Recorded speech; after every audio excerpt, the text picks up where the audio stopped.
عباده الذين اصطفى أما بعد فأعوذ بالله من الشيطان الرجيم بسم الله الرحمن الرحيم يا أيها الذين آمنوا كلوا من طيبات ما رزقناكم وقال رسول الله صلى الله عليه وسلم طلب كسب الحلال فريضة بعد الفريضة رواه البيهقي في شعب الإيمان. وقال رسول الله صلى الله عليه وسلم التاجر الصدوق الأمين مع النبيين والصديقين والشهداء رواه الترمذي.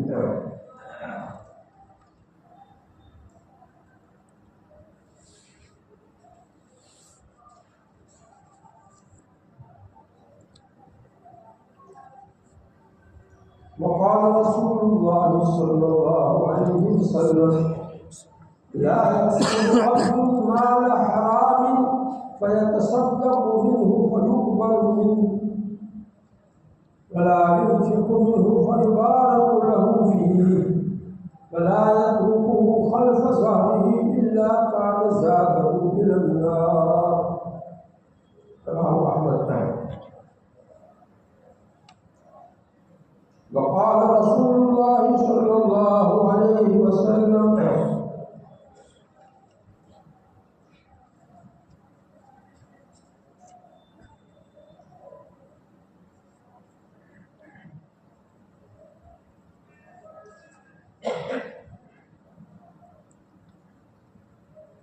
أتيت ليلة أسري بي على قوم بطونهم كالبيوت فيها الحجار تراب خارج بطونهم فقلت من هؤلاء يا جبريل؟ قال هؤلاء أكلوا الربا.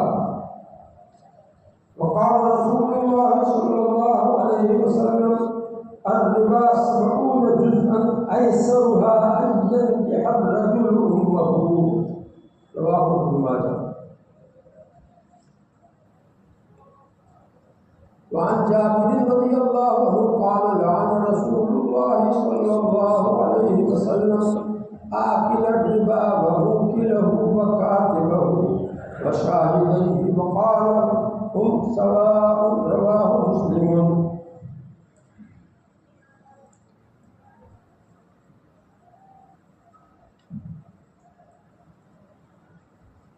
قابل احترام ایمانی بھائیوں، میں آپ حضرات کے سامنے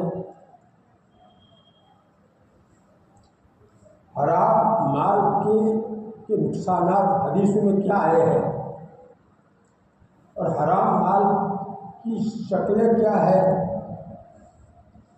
اور اس میں سب سے زیادہ بھاری شکل حرام مال میں سود ہے۔ آج کل اس کا بہت رواج ہو رہا ہے،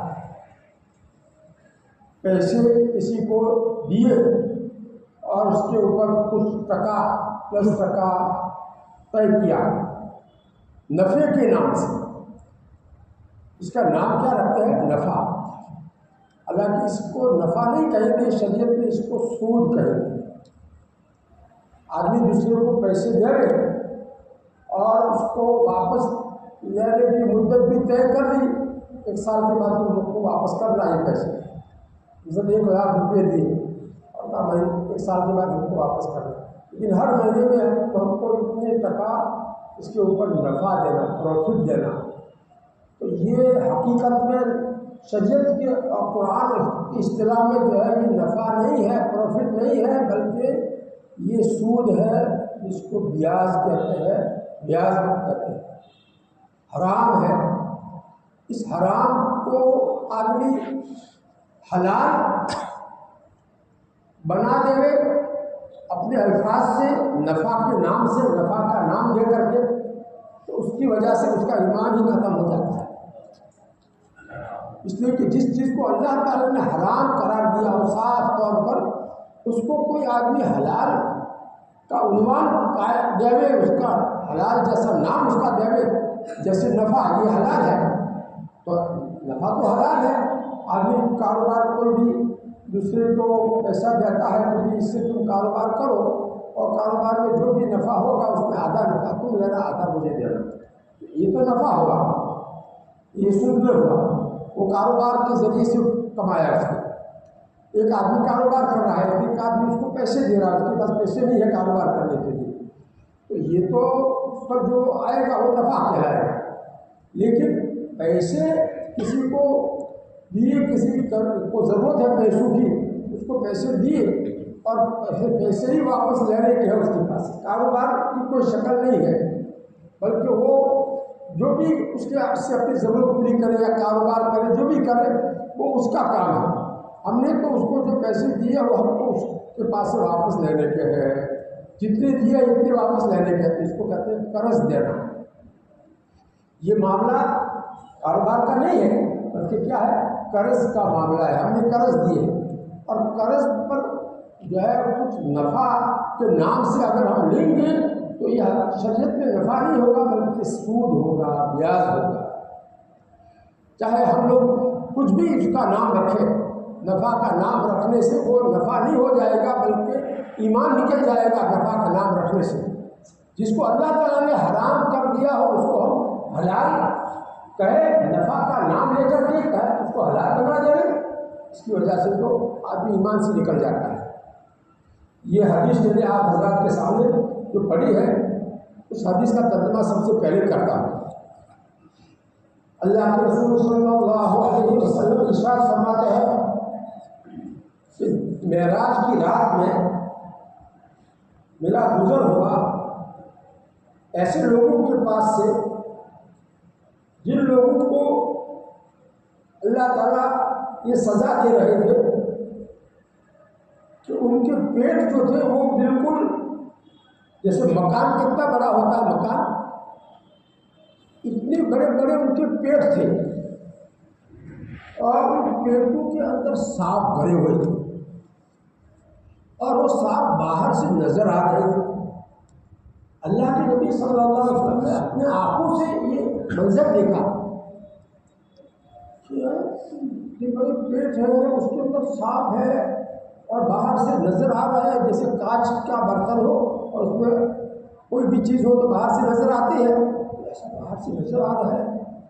تو پوچھا ہمارے نبی صلی اللہ علیہ وسلم نے حضرت جبریل سے، معراج کی رات میں حضور پاک صلی اللہ علیہ وسلم کے ساتھ حضرت جبریل تھے، ان سے پوچھا من ہؤلاء یا جبرائیل، اے جبرائیل یہ کون لوگ ہیں ان کو ایسی خطرناک قسم کی سزا دی جا رہی ہے کہ پیٹ میں سانپ بھرے ہوئے ہیں؟ تو جواب دیا حضرت جبریل علیہ السلام نے، ہؤلاء اکلۃ الربا، یہ سود کھانے والے لوگ ہیں. یہ کون لوگ ہیں؟ دنیا میں سود کھاتے ہیں. پیسہ ان کے پاس تھا تو پیسہ دوسرے کو دے کر کے اس کے اوپر سود لیتے تھے، چاہے وہ نفع کے نام سے لیتے ہو یا نفع کے علاوہ کوئی بھی نام سے لیتے ہو. یہ سود کھانے والے لوگ ہیں جن کو یہ سزا دی جا رہی ہے. اللہ کے نبی صلی اللہ علیہ وسلم نے اپنے آنکھوں سے یہ سب دیکھا اور دنیا میں معراج سے واپس آنے کے بعد اپنے صحابہ کو اپنا مشاہدہ بتایا. میں اپنے آنکھوں سے کیا دیکھ کر آیا ہوں معراج میں وہ بتایا.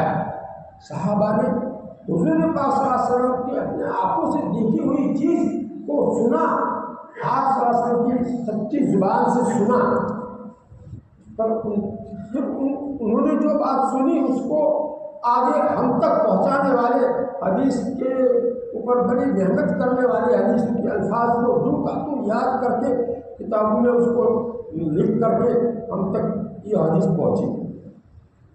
تو ہم کو ایسا یقین ہونا چاہیے جیسے ہمارے آنکھوں کے سامنے کوئی آدمی بہت بڑا پیٹ والا ہو اور سانپ بھرے ہوئے ہو اور اس کو کاٹ رہے ہو، پریشان ہو رہا ہو، بے چین ہو رہا ہو. ایسا منظر ہمارے آنکھوں کے سامنے آ جانا چاہیے، کیونکہ یہ پکی بات ہے، حدیث کی بات ہے. یہ کوئی ہمارے انسان کی بات نہیں، ہمارے نبی صلی اللہ علیہ وسلم اللہ کا پیغام سنا رہے، اپنے آنکھوں سے دیکھا ہوا منظر بتا رہے. اب بتاؤ یہ سود کا جو ماحول یہاں چل پڑا ہے کہ جوان لوگ بھی ایسا کرتے ہیں، ہر قسم کے لوگ اس طرح میں مبتلا ہے، ایسا ہم نے سنا۔ بات صحیح ہے، ہم نے جو سنی بات صحیح ہے تو پھر اس سے توبہ کرنا کتنا ضروری ہے۔ اچھا دوسری بات سنو، اگر وہ سود چڑھا ہوا ہے ابھی وصول کرنے کا باقی ہے تو قرآن کیا کہتا ہے اس کے بارے میں؟ قرآن یہ کہتا ہے کہ وہ تمہارا چڑھا ہوا وہ سود جو ہے اس کو چھوڑ دو۔ کیا حکم ہے؟ آیت پڑھو۔ يا أيها الذين آمنوا اتقوا الله وذروا ما بقي من الربا اے ایمان والو تم اللہ سے ڈرو اور جو تمہارا سود چڑھا ہوا ہے کسی پر اس کو چھوڑو، اس کو وصول مت کرو، اس کو کہہ دو کہ یہ تو حرام ہے، لینا بھی میرے لیے اور تمہارے لیے دینا بھی حرام ہے، اس لیے میں اب نہیں لوں گا۔ مجھے آج معلوم ہوا، مجھے پتہ ہی نہیں تھا کہ یہ حرام ہے۔ قرآن کی آیت صاف طور پر ہے وَذَرُوا مَا بَقِيَ مِنَ الرِّبَا، جو تمہارا سود چڑھا ہوا ہے اس کو تم چھوڑ دو، اس کو وصول مت کرو۔ تو کون حکم دے رہا ہے؟ اللہ تعالیٰ حکم دے رہا ہے وَذَرُوا مَا بَقِيَ مِنَ الرِّبَا إِن كُنتُم مُؤْمِنِينَ، اگر تم ایمان والے ہو تو چھوڑ دو اس کو۔ اللہ پر ایمان ہے تو چھوڑو اس کو، ایسا مت سمجھو کہ تو میرا حق ہے، تمہارا حق ہے ہی نہیں، یہ تو اس کی چیز ہے، اس کو واپس کر دو۔ اگر وصول کیا ہے پہلے سے تو وہ بھی اس کو واپس کرنا ضروری ہے۔ جب آیت پہلے سے اتر گئی کہ سود لینا ہی حرام ہے، لینے والے پر اللہ کی پھٹکار اللہ کے نبی صلی اللہ علیہ وسلم دے رہے ہیں، کتنی بھاری بد دعا اللہ کے نبی صلی اللہ علیہ وسلم پھٹکار کہ سود لینے والے پر بھی اللہ کی پھٹکار اور دینے والے پر بھی اللہ کی پھٹکار، دونوں پر اللہ کے نبی صلی اللہ علیہ وسلم ایسی بھاری بد دعا دے رہے ہیں۔ لعن رسول اللہ صلی اللہ علیہ وسلم آکل الربا و موکلہ، اللہ کے رسول صلی اللہ علیہ وسلم نے اتنی بھاری بد دعا دی ہے اس کو جو سود لیتا ہے اور جو سود دیتا ہے، دونوں کو ایسی بد دعا دی۔ اصل تو سود لینے والا جو ہے وہ بڑا مجرم ہے، وصول کرنے والا بڑا مجرم ہے، لیکن دینے والا بھی مجرم ہے۔ وہ کیوں دیتا ہے اس کو؟ وہ دیتا ہے اس لیے وہ لے رہا ہے، تو اس کے لیے دینا بھی حرام ہے اور اس کے لیے لینا بھی حرام ہے، اور دونوں پر اللہ کی پھٹکار۔ یہ حدیث کے الفاظ سنا رہا ہوں، اپنی طرف سے میں نہیں کہہ رہا ہوں، حدیث سے پڑھ کتاب لا کر کے حدیث سے پڑھ کر کے اس کا مطلب سمجھا رہا ہوں۔ اللہ تعالیٰ ہم سب کو احادیث مبارکہ کی عظمت اور اس کی سچائی کی حقیقت، اس کی حقیقت کی سچائی ہمارے دل میں اتارے اور اس پر عمل کرنے کی توفیق عطا فرمائے۔ یہ دو حدیث میں نے سنائی سود کے سلسلے میں۔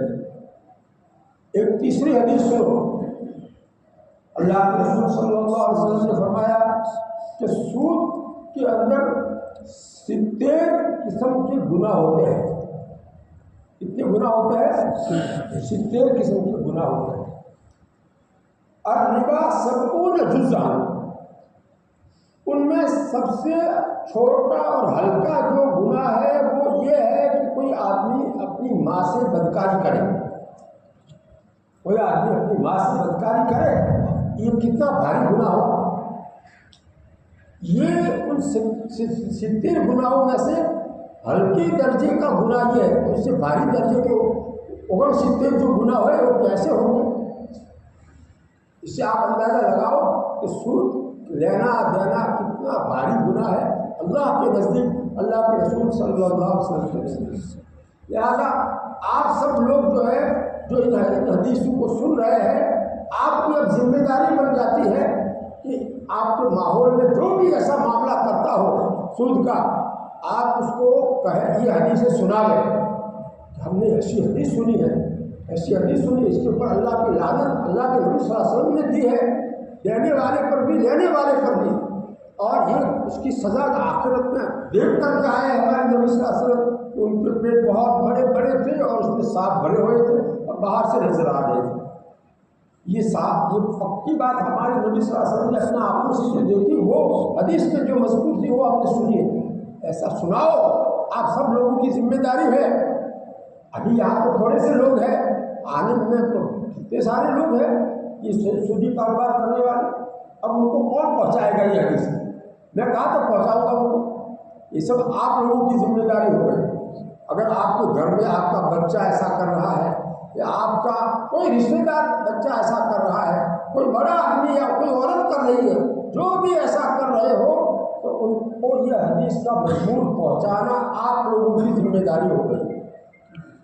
آپ میں سے جو بھی اتنی بات جو بھی تو صحیح پہنچا سکتا ہے اس کی ذمہ داری ہو گئی. اور جو علماء یہاں بیٹھے ہوئے ہیں ان کی بھی ذمہ داری ہے کہ ان حدیث کو اپنی اپنی مسجد میں سناوے. اب مسجد یہاں بہت ہے, اپنی اپنی مسجد میں جو ہے یہ حدیث, یہ معارف الحدیث جو مولانا منظور صاحب نعمانی کی کتاب ہے اس کی 7ویں جلد میں سے یہ حدیث سنا رہا ہوں. اس میں مالی معاملات کے بارے میں حدیثیں بیان کی ہے, خصوصاً سود کے بارے میں حدیثیں بیان کی ہے, اس میں سے سنا رہا ہوں. یہ حوالہ اس لیے دیا تاکہ علماء کے لیے اس معارف الحدیث کے لا کر کے 7ویں جلد یاد رکھ کر کے اس میں سے یہ مضمون نکال کر کے اپنی اپنی مسجدوں کے اندر سناؤ. ماحول بناؤ پوری آنند میں کہ کوئی ایک بھی ایسا سودی معاملہ نہ کرے. بینک سے سودی معاملہ کرنا بھی حرام, سودی قرض لے کر لینا اور سود بھرنا یہ بھی حرام. اور کوئی نجی طور پر کوئی آدمی مالدار ہے, پیسے والا ہے اور وہ پیسے دیتا ہے اور اس کے اوپر کچھ ٹکا نفے کے نام سے لیتا ہے تو یہ بھی حرام. اور لینے والے کے لیے لینا بھی حرام, یعنی سود لینا بھی حرام, اور جو دے گا سود اس کے اوپر وہ بھی حرام. اس کو اچھی طرح سے دماغ میں جماؤ. یہ کوئی کچی بات نہیں ہے, بہت زیادہ پکی بات ہے, قرآن و حدیث کی بات ہے. اور آگے کیا فرمایا ہے سورہ بقرہ کی آیت میں, فَإِن لَّمْ تَفْعَلُوا فَأْذَنُوا بِحَرْبٍ مِّنَ اللَّهِ وَرَسُولِهِ. اگر تم نہیں چھوڑو گے, تمہارا چڑھا ہوا جو بیاج ہے جو تم نے پہلے سے لے لیا ہے اس کو واپس نہیں کرو گے اور جو باقی ہے اس کو نہیں چھوڑو گے, تو اللہ اور اس کے رسول کی طرف سے جنگ کا اعلان سن لو. کتنی بھاری دھمکی اللہ تعالیٰ دے رہے ہیں. ایسی بھاری دھمکی زنا کرنے پر نہیں دی, چوری کرنے پر نہیں دی, کسی کا خون کر دینے والے کے لیے بھی ایسی بھاری دھمکی اللہ تعالیٰ نے نہیں دی. یہ سود کے اوپر ایسی بھاری دھمکی دی ہے, فَأْذَنُوا بِحَرْبٍ مِّنَ اللَّهِ وَرَسُولِهِ. کہ تم اچھی طرح سے سن لو کہ اب تم سے اللہ اس کے رسول کی تم سے لڑائی ہوگی, اور اللہ اس کے رسول کا مقابلہ کر سکتا ہے. اللہ تعالیٰ ہم سب کو صحیح سمجھ عطا فرمائے اور اس لعنتی کام سے, اس ظالمانہ کام سے پورے عالم کو اللہ تعالیٰ پاک کر دے گا. یہ کوئی معمولی گناہ نہیں ہے, سودی لین دین کا گناہ کوئی معمولی گناہ نہیں ہے, بہت بھاری گناہ ہے. اس لیے اس کو پورے عالم میں سے نکالنا ہے. اس کی ذمہ داری آپ سب لوگوں پر ہے. میں نے آپ کو ذمہ دار بنا دیا حدیث سنا کر کے, کتاب منگا کر کے, حدیث کو پڑھ کر کے سمجھ کر کے اب آپ کو سمجھا دیا.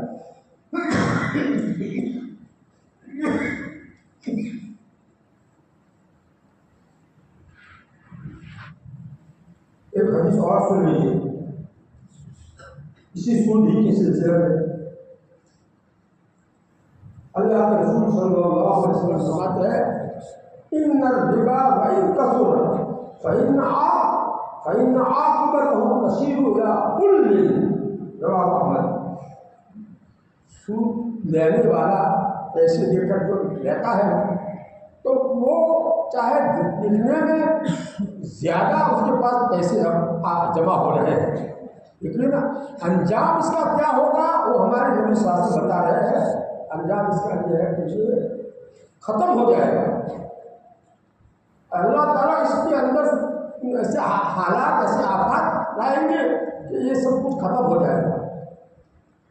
نتیجہ اس کا جو ہے کثرت کی بجائے قلت, یعنی بہت کم رہ جائے گا اس کے پاس میں. اپنا اصل جو سرمایہ ہے وہ بھی اس میں بھی کمی آ جائے گی. اس کی نحوست اتنی خطرناک ہے دنیا میں, دنیا کے اعتبار سے.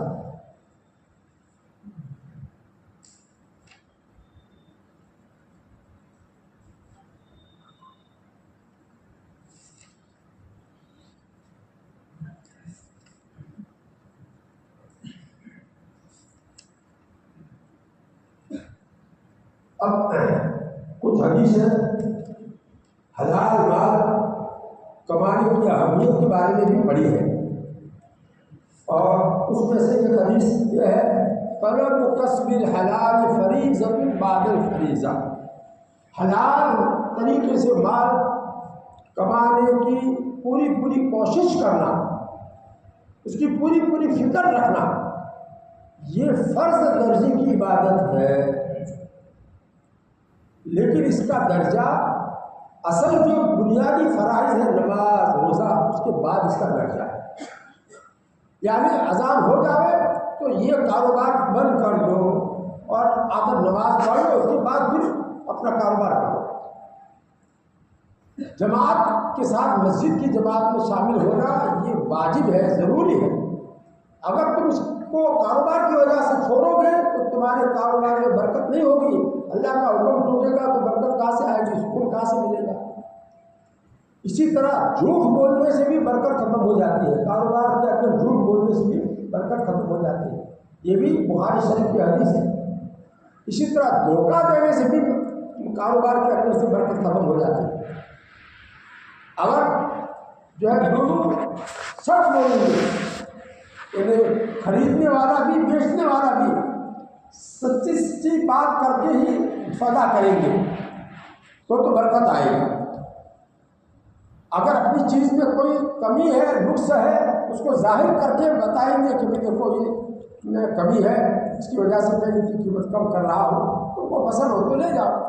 اس طرح سے صاف چیز کا حال بتا دینا یہ بھی برکت کے لیے ضروری ہے، اس کے بغیر برکت نہیں آئے گی۔ اس کو چھپا کر کے نوٹ کو ایسی بٹی ہوئی اس کو بیچ میں داخل کر دیا، اس کے اوپر جو ہے پٹی چڑھائی ہوئی ہے اور بتایا نہیں، اس کو دے دی۔ کپڑے میں کچھ کمی ہے، خامی ہے، اور اس کو چھپا کر کے پورا طاقت دے دیا۔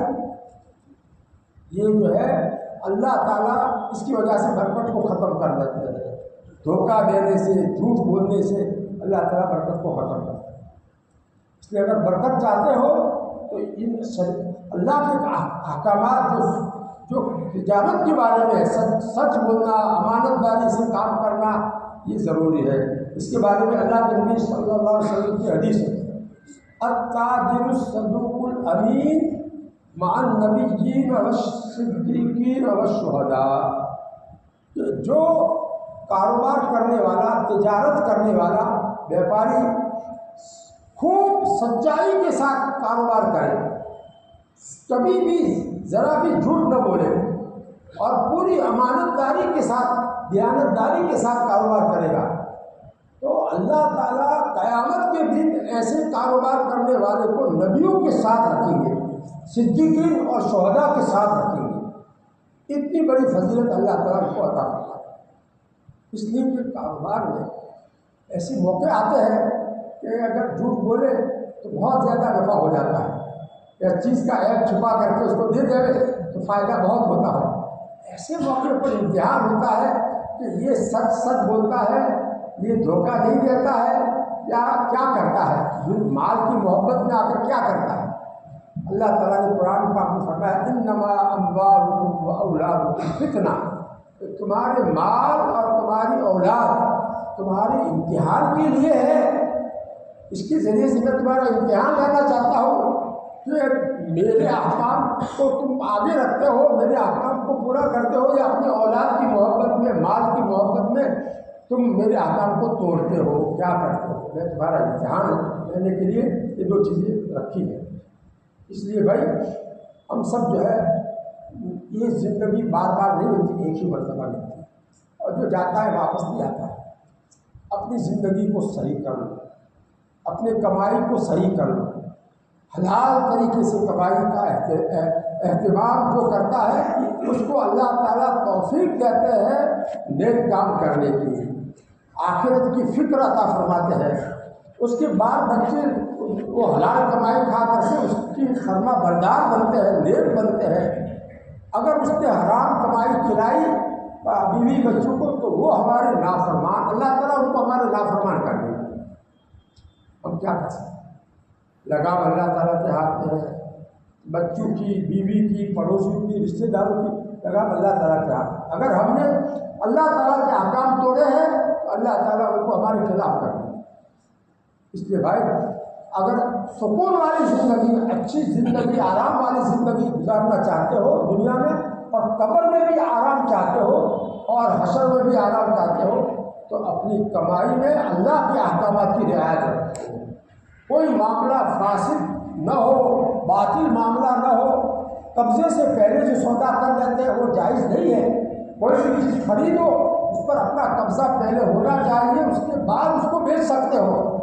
ابھی سارے احکام ہیں قرآن احادیث کے اندر، اب اس کو ہم جانتے نہیں ہیں تو مفتیان کرام سے پوچھو کہ اس طرح سے میں شیئر بازار کا کام کرتا ہوں تو اس میں میرے لیے جائز ہے کہ نہیں ہے، کون سے شیئر خریدنا جائز ہے، جو جس میں حرام چیزیں ہوتی ہو، شراب یا ایسے کوئی جو ہے کمپنی ایسی ہے جس میں سود کا معاملہ ہوتا ہے، تو اس میں جو ہے اگر ہم شریک ہوں گے وہ شیئر لیں گے تو ہمارے لیے جائز نہیں ہوگی۔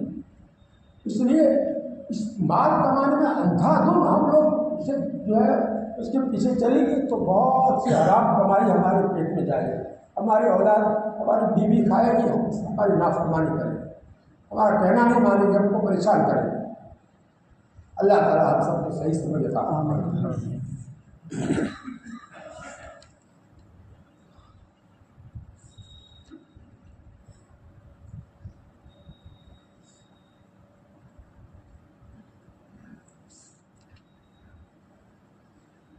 حضرت عبداللہ بن عمر، حضرت عمر رضی اللہ عنہ کے صاحبزادے پر مشہور صحابی ہیں، وہ فرماتے ہیں کہ کسی نے کوئی کپڑا خریدا، من اشترى ثوبا بعشرة دراهم، 10 درہم کے بدلے میں، درہم سونے چاندی کا سکہ اس زمانے میں جو ہوتا تھا اس کو درہم کہتے ہیں، تو 10 درہم میں کوئی کپڑا خریدا، اس میں 1 درہم حرام کا تھا اور 9 درہم جو وہ حلال کے تھے، حلال کمائی کے تھے، صرف 10واں حصہ اس کے اندر حرام کمائی کا ہے، تو اس کا نتیجہ کیا ہوگا؟ لم يقبل اللہ له صلاۃ ما دام علیہ، جب تک وہ کپڑا اس کی بدن پر رہے گا وہاں تک اس کی کوئی نماز اللہ تعالیٰ قبول نہیں کرے گی، کوئی بھی نماز اللہ تعالیٰ اس کی سر فرض ہو، نفل ہو، سنت ہو، کوئی بھی نماز اللہ تعالیٰ قبول نہیں کرے گی۔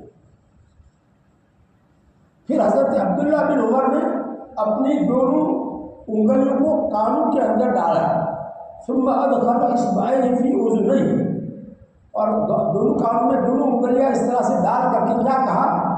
ثم ان لم یکن النبی صلی اللہ علیہ وسلم سمعته یقول، اگر میں نے یہ حدیث اللہ کے نبی صلی اللہ علیہ وسلم سے نہ سنی ہو تو میرے دونوں کان بہرے ہو جائیں، کانوں میں انگلی ڈال کر کے ایسا کہہ رہے دونوں کانوں میں۔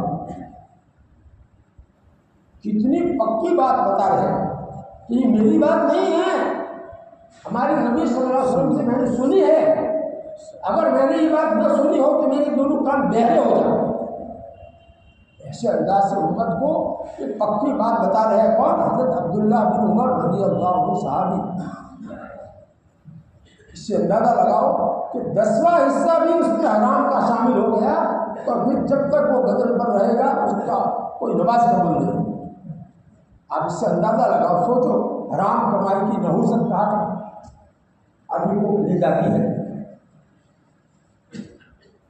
ایک اور حدیث جس میں حرام مال کی نحوست کو بتایا ہے اللہ کے نبی صلی اللہ علیہ وسلم نے کہ کوئی بھی بندہ حرام مال کمائے گا، حرام طریقے سے مال کمائے گا، پھر اس کمائے ہوئے مال کو صدقہ کرے گا تو وہ قبول نہیں ہوگا اللہ تعالیٰ۔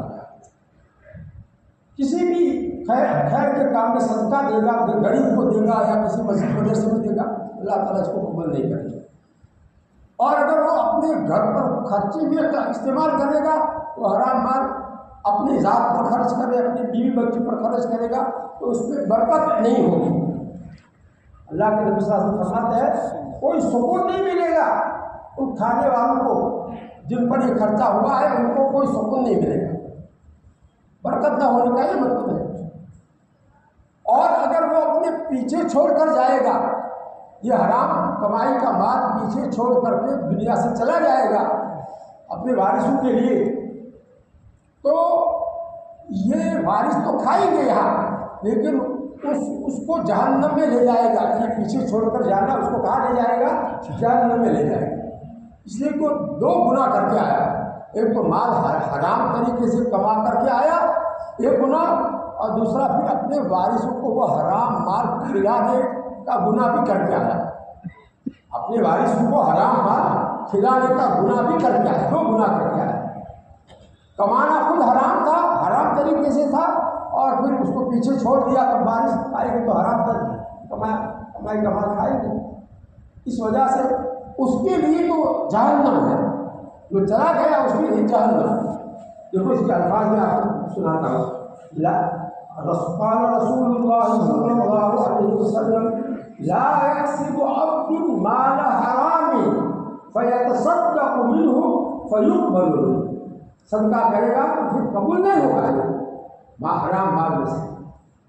اسی طرح آگے خرچ کرے گا تو اس میں برکت نہیں ہوگی، ولا يترك خلف زاده الا كان زاده الى النار، اور اپنے پیچھے چھوڑ کر جائے گا تو یہ اس کو دوزخ میں لے جائے گا۔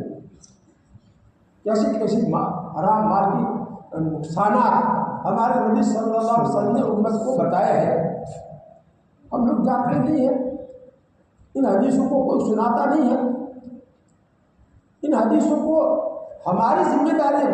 میں اس کو جانتا ہوں، پڑھاتا ہوں، پڑھائی ہوئی ہے، اس لیے میں سمجھتا ہوں یہ حدیث ہم لوگ کو ضرورت ہے اس زمانے میں، میں نہیں سناؤں گا تو میری پکڑ ہوگی، میں نے اپنی ذمہ داری پوری کر دی۔ آپ لوگوں کو حرام کمائی سے بچنے کی تاکید پوری کر دی ان حدیثوں کے ذریعے سے، اپنی طرف سے کوئی بات نہیں کرے۔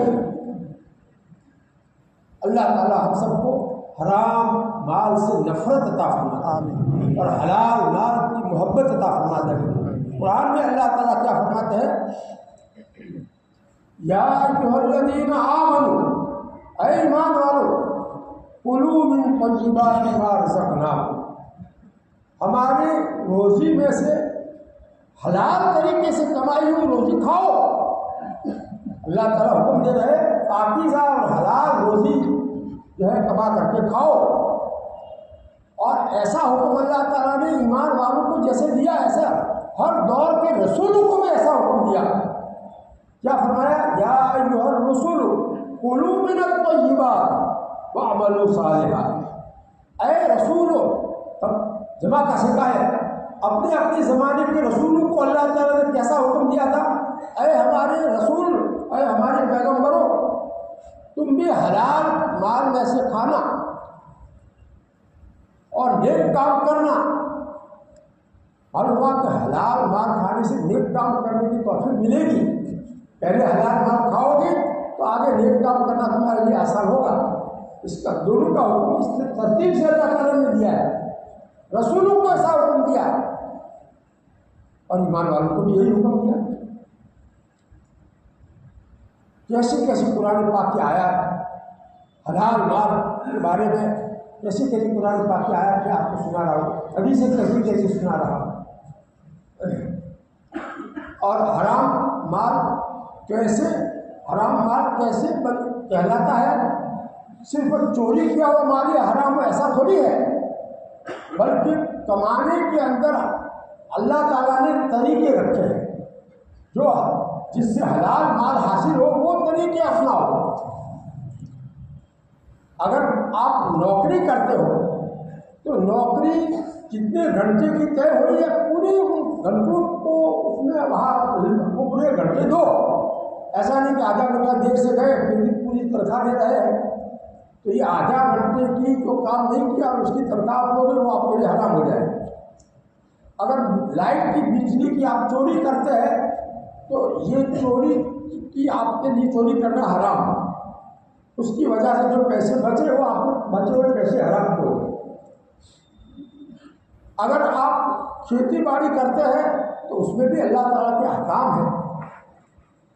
اگر آپ جو ہے کاروبار کرتے ہیں، بیکار کرتے ہیں تو اس میں بھی اللہ تعالیٰ کے احکام ہے، کس طریقے سے تو مال خریدنا اور کس طریقے سے مال کو بیچنا، دونوں کے بارے میں احکام ہے۔ ان احکام کو حضرت عمر رضی اللہ عنہ اپنے دور خلافت میں مدینہ کے اندر بازار میں دکان کھولنے کی اجازت اس کو دیتے تھے جس کو یہ خرید و فروخت کے مسائل پورے طریقے سے معلوم ہوتے، اس کو اجازت دیتے تھے کہ اب تو دکان کھول سکتا ہے، اور جس کو معلوم نہیں ہوتے اس کو کہتے ہیں تجھے دکان کھولنے کی اجازت نہیں۔ اللہ تعالیٰ ہم سب کو توفیق عطا فرمائے۔ اللہ تعالیٰ تو دیکھ رہے ہیں، اس کے سامنے پوری زندگی کا ہمیں حساب دینا ہے، پوری زندگی کا حساب دینا ہے۔ مال کیسے کمایا تھا، کہاں سے کمایا تھا، کس طرح سے کمایا تھا، اس کا بھی حساب دینا ہے، اور کہاں خرچ کیا تھا، کن طریقوں میں خرچ کیا تھا، اس کا بھی حساب دینا پڑے گا۔ جب تک یہ دونوں باتوں کا جواب نہیں دے گا اپنی جگہ سے اس کو پیر نہیں ہٹ سکے۔ ہم لوگ شادیوں میں بہت زیادہ خرچہ کر ڈالتے ہیں، فضول خرچی کر ڈالتے ہیں رسومات کے اندر، یہ حرام ہے۔ اس کی وجہ سے اللہ تعالیٰ جو ہماری پکڑ کریں گے کہ یہ مال ہماری جو نعمت ہے تم نے اس طریقے سے اڑا دیا۔ منڈپ بنانے کی کیا ضرورت ہے؟ مسجد میں نکاح پڑھنا یہ سنت ہے ہمارے نبی کی، مسجد میں نماز پڑھتے ہیں، اس کی برکت یہاں ہوتی ہے، وہ برکت چھوڑ کر کے تم نے کیوں جو ہے منڈپ کیوں بنایا ہے؟ بہرحال اللہ کے نبی صلی اللہ علیہ وسلم سے ایک ایک سنت پر ہم کو عمل کرنا ہے۔ ہمارے نبی صلی اللہ علیہ وسلم نے 11 نکاح کیے، لیکن جو ہے کوئی منڈپ نہیں بنایا، کوئی ایسا ولیمہ نہیں کیا جس کے اندر زیادہ ضرورت پڑے لمبی چوڑی پیسوں کی۔ سیدھے سادے ولیمے کیے، اور سیدھے سادے ولیمے۔ آج کل جو بہت بھاری بھاری ولیمے کرتے ہیں یہ بالکل سنت کے خلاف ہے۔ نام کے لیے اپنا نام لوگوں میں کرنے کے لیے یہ ایسے ولیمے کرتے ہیں، اور ولیمہ کی ذمہ داری باپ پر نہیں ہے، جس کی شادی ہے اس کے اوپر ہے۔ اب اس کے پاس کہا ہے کہ پیسے کو منڈپ بناوے اور دیگے چڑھاوے، وہ کاش ایسا کر سکے گا؟ یہ باپ کرتا ہے جس کی ذمہ نہیں ہے، اور وہ اپنا نام کرنے کے لیے کرتا ہے۔ ایسا کھانا بھی جائز نہیں ہے۔ اللہ کے نبی صلی اللہ علیہ وسلم ایسا کھانے میں تم شریک مت ہونا، جو ایک دوسرے سے آگے بڑھنے کے لیے ولیمہ میں فخر کرنے کے لیے ایک دوسرے سے آگے بڑھنے کے لیے ولیمہ بڑے بڑے کرتے ہیں، اس میں تم کھانے میں شریک مت ہونا۔ سب بغیر پیو کھا پڑے، دیکھو سب بغیر بہت آ گئی خبر پڑے۔ اللہ کے نبی صلی اللہ علیہ وسلم نے کیسی حدیث میں تعریف دی ہے، امت جانتے نہیں باتوں، ہم جانتے ہیں یہ حدیث ہماری پڑھی ہوئی ہے، اس لیے ہم آپ کو بتا رہے ہیں۔ اس لیے ولیمہ کوئی باپ اپنے ذمہ نہ لے، لڑکے کو کہے تیری شادی ہے، تیرے ذمہ ولیمہ ہے، تجھے جو کرنا ہوگا، میں کچھ نہیں خرچہ کروں گا، تجھے پیسے بھی میں جو ہے کلمہ کے لیے نہیں دوں گا، میرے پاس جتنے ایسے ہیں اس کے مطابق کر 2 کلو گوشت لا کر کے اپنے دوستوں کو کھلا دے، ہو گیا ولیمہ۔ اس کے لیے کیا ضروری ہے کہ دیگ چڑھاؤ؟ خیر، یہ مال خرچ کرنے کے سلسلے میں ایک مثال دے رہا ہوں۔ اسی طرح مکان بنانے میں ہم لوگ کتنا سارا خرچہ کر ڈالتے ہیں، بنگلہ بناتے ہیں، ایسے کیسے اس میں فضول خرچیاں کر ڈالتے ہیں، اس کا بھی حساب ہوگا۔ ہمارے نبی صلی اللہ علیہ وسلم سے مکان سیدھے سادے تھے، ہم لوگ کیا کر رہے ہیں؟ اتنا پیسہ کما کر کے مکان کے اندر خرچ کر رہے ہیں، شادیوں میں خرچ کر رہے ہیں۔ ارے بھی سیدھے سادے مکان میں بھی نیند آ جاتی ہے، ضرورت پوری ہو جاتی ہے، شور شراب اور اس میں جو ہے نقش و نگار، اس کی کیا ضرورت ہے؟ تو خرچہ کرنے میں بھی ہم لوگ اللہ کے احکام کو توڑتے ہیں، اور مال کمانے میں بھی اللہ تعالیٰ کے احکامات کو توڑتے ہیں۔ اس لیے ہمارے اوپر حالات ہے، مصیبتیں ہیں، طرح طرح کی پریشانیاں ہیں۔ اس کے لیے اپنی اولاد کو دوسرے ملکوں میں بھیجنا پڑتا ہے۔ ارے بھائی، اولاد کو تو اپنے پاس رکھنا چاہیے، اولاد کو اپنے پاس رکھنے سے ہماری خوشی غمی میں وہ شریک رہے گی، ہمارے کام آئے گی، ہماری جو ضرورت ہے بڑھاپے کی خاص کر کے اس میں ہمارے کام آئے گی۔ اس کو دوسرے ملکوں میں مت بھیجو، وہاں کا ماحول اچھا نہیں ہے، دین آدمی کا خراب ہوتا ہے۔ اور یہاں جتنا آدمی کما لے اس کے اوپر قناعت کرو، اس کے اوپر راضی رہو، اس کے ذریعے سے اپنی ضرورتیں پوری کرو، سادگی کے ساتھ سادگی ایمان کا جز ہے۔ اللہ کے نبی صلی اللہ علیہ وسلم فرماتے ہیں الا ان البذاذۃ من الایمان، الا ان البذاذۃ من الایمان، اچھی طرح کان کھول کر سنو کہ سادگی ایمان کی وجہ سے ہوتی ہے۔ اندر ایمان ہوتا ہے، اس کی تقاضے سے آدمی سادی زندگی گزارتا ہے، کھانے پینے میں، لباس میں، مکان میں، سواری میں سادگی اختیار جو کرتا ہے وہ اس کے ایمان اندر ہے، وہ اس سے سادگی کراتا ہے۔ اس کا مطلب یہ ہے کہ اگر ایسی سادگی پسند نہیں ہے اور آدمی اچھا بنگلہ اور اچھی جو ہے کار اور اچھا جو ہے اعلیٰ قسم کا جو ہے کھانا پینا، یہ سب اسی کو آدمی پسند کرتا ہے، اس کا مطلب ہے کہ اس کا ایمان کمزور، بہت کمزور ہے۔ پتہ نہیں کس وقت شیطان حملہ کر کے موت کے وقت اس کو بے ایمان بنا کر کے دنیا سے نکالے۔ شیطان زور لگاتا ہے موت کے وقت، خاص کر کے زندگی بھر گناہ کرواتا ہے اور ایمان کمزور کرا دیتا ہے، کمزور کر کے پھر موت کے وقت دھکا دے دیتا ہے تاکہ آدمی بے ایمان ہو کر جائے دنیا سے۔ یہ شیطان کی چال ہے، شیطان کی تدبیر ہے، ہم شیطان کی باتوں میں نہ آئے۔ جو بھی مال حرام طریقے سے آئے گا اسے آدمی کو توفیق نہیں ملے گی نیک کاموں کی، وہ نافرمانی ہی کرائے گی، داڑھی کرانے کی بات سجائے گی، ایسی حرام کمائی جو ہے بال انگریزی بتانے کی بات سجائے گی، نماز میں سستی کرانے کی بات سجائے گی۔ حرام کمائی کے نتیجے یہ ہے۔ اس لیے بھائیوں اپنی ذات پر غور کرو، کسی اور پر نہیں۔ ہمیں قبر میں جانا ہے، اکیلے کو جانا ہے، کوئی ساتھ نہیں جانا۔ کتنے لوگ گئے ہمارے سامنے گئے، چاہے کس حالت میں ہو، اللہ جانے ہو جائے۔ اس لیے قبر کے معاملے کو معمولی مت سمجھو۔ اللہ کے نبی صلی اللہ علیہ وسلم فرماتے ہیں ما رأیت منظرا قط الا والقبر افزع منه۔ اللہ کے نبی صلی اللہ علیہ وسلم فرماتے ہیں کہ میں نے کوئی منظر، کوئی دیکھنے کی جگہ کبھی بھی ایسی نہیں دیکھی جو قبر سے زیادہ گھبرا دینے والی ہو۔ یعنی قبر کی اندر جو ہے وہ بہت زیادہ گھبرا دینے والی حالت ہوتی ہے۔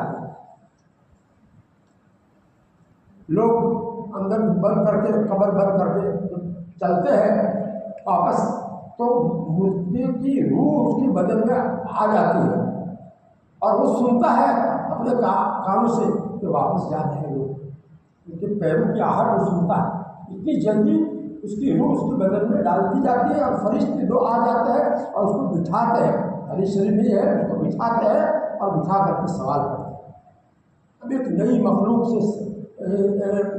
امتحان لینے والی اور اندھیری کوٹڑی میں اور بند کوٹڑی میں اور دنیا سے اس کا تعلق کاٹ کر کے، بیوی سے، بچوں سے، مکان سے، کاروبار سے، دوستوں سے، رشتے داروں سے اس کا تعلق کاٹ کر کے اکیلے کو وہاں اندر پر کر کے، ایسی دو فرشتے اس کا امتحان لینے کے جاتے ہیں۔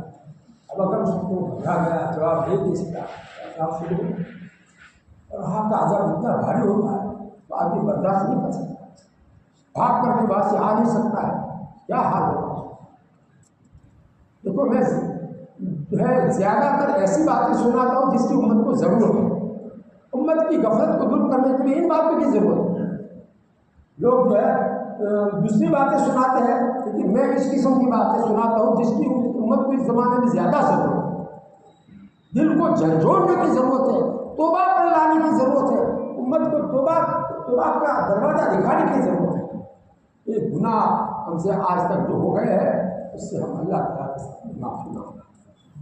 رات کو اٹھ کر کے تہجد میں اللہ تعالیٰ کے سامنے دو آنسو ٹپکاتے ہوئے اللہ تعالیٰ خوش ہو جاتے ہیں، میرا بندہ رو رہا ہے، گناہ تو ہو گیا لیکن میرا بندہ میرے سامنے رو رہا ہے، معافی مانگ رہا ہے اور کہہ رہا ہے کہ بھائی میں یہ گناہ نہیں کروں گا، اے اللہ مجھے معاف کر دیجیے، اللہ مجھے معاف کر دیجیے۔ تو منہ بنانا صرف یہ بھی کافی ہے، اگر گناہ نہ آئے تو منہ کی شکل بنا دو، وہ بھی کافی ہے، اللہ رب العزت اس کی بھی قدر کرتا ہے۔ اس لیے بھائیوں اپنی ذات پر اپنے بال بچوں کو دیندار بناؤ، اپنے بال بچوں کو تو سنبھالو، بے دین نہ ہو جائے، دوسرے ملکوں میں بھیجو گے وہاں کا ماحول اچھا نہیں ہے، وہ بے دین ہو جائیں گے تو پتہ بھی نہیں چلے گا اندر جو ہے کیا خرابی آ گئی ہے. ظاہر چاہے وہ نہ بدلے لیکن اندر کا جو ہے اندر سے کھوکھلے ہو جائیں. اپنی اولاد کو اپنے پاس ہونا یہ اللہ تعالیٰ نے اس کو نعمت کے طور پر بیان کیا ہے. وَبَنِينَ شُهُودًا, اللہ تعالیٰ نے قرآن پاک میں بچوں کا سامنے رہنا اس کو بہت بڑا انعام بتایا ہے. اللہ تعالیٰ کا بہت بڑا انعام ہے. اور بچے اپنے سے دور ہو گئے دوسرے ملکوں میں تو یہاں بیمار ہے, کچھ ضرورت ہے, پریشانی ہے, تکلیف ہے, تو کیا ہوگا؟ اس لیے بلا لو, واپس بلا لو ان کو اور کہو کہ یہاں اپنے وطن ہی میں رہ کر کے جو ہو سکتا ہے کرو, وہاں نہیں رہنا ہے. ہمارے مولانا تبلیغ کے بہت بڑے ذمہ دار تھے, بیچارے بیمار ہے اور گھر سے نکل نہیں سکتے ہیں. مولانا عبدالرحمان صاحب ان کا نام ہے. وہ کہتے تھے وہاں انہیں جانا ہوا ہوگا ان کا کسی دوسرے ملک میں. ہمارا ملک تو یہ وہ سے کہ عورت کو پیشاب کروائے نہ آئے, کوئی متروائے نہ آئے, ایسے اللہ سے بولتے ہیں. کوئی مترے کے لیے بھی تمہارے یہاں تو نہ آئے, ایسا تمہارا ملک ہے بے دینی سے بھرا ہوا, ایسا کہتے ہیں سامنے ان کو ایسا. حالانکہ پیشاب کرنے کے لیے تو گندی جگہ ہو, کافی ہے گندی جگہ میں آدمی پیشاب کر لیتا ہے. تو یہ سنڈا سے بھی زیادہ برا ہے تمہارا ملک. سنڈاس اس کے قابل بھی نہیں ہے. یہاں کون آئے تمہارے یہاں پیشاب کرنے کے لیے, ایسی بے دینی سے بھرا ہو, ایسا کریں. مجھے ان کی بات بہت پسند آئی. یہ ایمانی غیرت کی بات ہے. ان کا ایمان بولوا رہا تھا. اللہ تعالیٰ نے مجھ کو بچایا ہے. باہر میں اس طرح نہیں گیا, آج تک نہیں گیا. کسی بھی جگہ میں جو ہے باہر جانا پسند نہیں کرتا ہوں. کوئی اگر جو 2-4 مرتبہ بھیجے تب بھی نہیں جاؤں گا. یہاں دین کا میدان بہت ہے, دین پھیلانے کے لیے بہت میدان ہے ہمارے لیے. وہاں بھی جاؤ, وہاں جو لوگ ہیں ان کی ذمہ داری ہے وہ سنبھالیں. ہماری ذمہ داری یہاں کی. اللہ تعالیٰ ہم سب کو صحیح سمجھ دیتا, دین کی صحیح سمجھ دیتا. اب وقت بہت ہو گیا ہے, آپ لوگ بھی کہے ہوئے تو بات ختم ہی نہیں ہوتی. دعا کر لیں.